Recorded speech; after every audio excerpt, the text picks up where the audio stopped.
Myths explain की एक और वीडियो में आप सभी का स्वागत है। तो सालों से विशेष वर्ग के लोग उस महान शख्सियत को कमजोर और अपने को महान साबित करने के लिए कड़ी मशक्कत कर रहे हैं, जिसके चलते वो इतिहास को ही उलटफेर करते हुए सर पर दौड़ लगा रहे हैं। ये सिर्फ एक बार की बात नहीं है, बल्कि हर बार अपने को साबित करने के लिए दूसरे की विरासत को कब्जा जाते हैं। लेकिन भारतवर्ष के मासूम लोग उनकी बातों में आकर अपने महान, असली और गौरवशाली इतिहास को भूलते जा रहे हैं, जिसका कारण है अशिक्षा, जिसके चलते ये अपना असल इतिहास तो जान ही नहीं पाए और जो जानते भी हैं उन्हें भी गलत इतिहास की जानकारी है।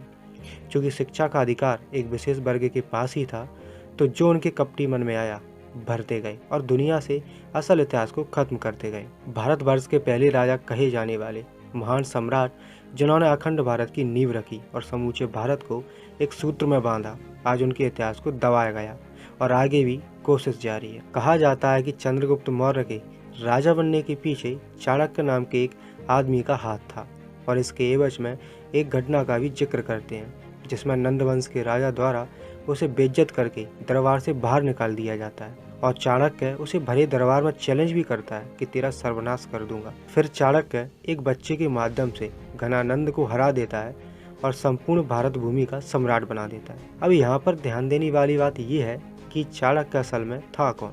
चाणक्य एक काल्पनिक पात्र है जो ब्राह्मणों ने इन महानतम राजवंशों में घुसेड़ रखा है, जैसे कि ये हर बार लगातार करते हैं, जिसमें किसी भी हालत में इनकी महानता साबित हो सके, जो ये कभी कर ही नहीं सकते। वैसे चाणक्य कौन था, इसके क्या प्रमाण है कि वो वास्तविक था या फेक था, इसके लिए एक सेपरेट वीडियो बनाई हुई है, मैंने लिंक डिस्क्रिप्शन में डाल दिए, आप जाकर जरूर देखना। अब आते हैं अपने असल मुद्दे पर।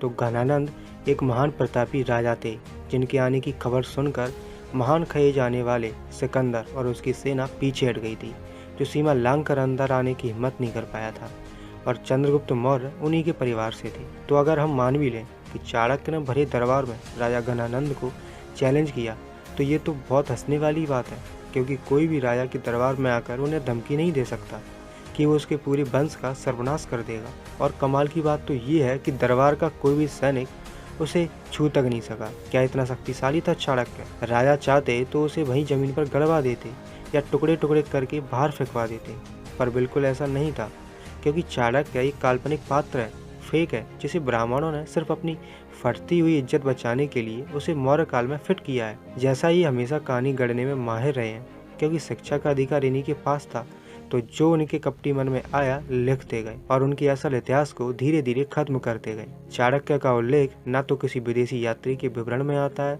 और न ही ऐतिहासिक साक्ष्यों में आता है तो बस इनके कागजों पर, और कागजों पर इसलिए आता है क्योंकि असल में कहीं इनका अस्तित्व ही नहीं है। बस हमें अफसोस इस बात का है कि जातिवादी इतिहासकारों ने अपनी जाति के लाभ के लिए कैसे काल्पनिक पात्रों और नाटकों को सच बनाकर इतिहास को तोड़ मरोड़ कर पेश किया है। केवल अपनी जाति को महानतम साबित करने के चक्कर में उन्होंने एक फेक कैरेक्टर को अखंड भारत के प्रथम सम्राट के सर पर लाद रखा है।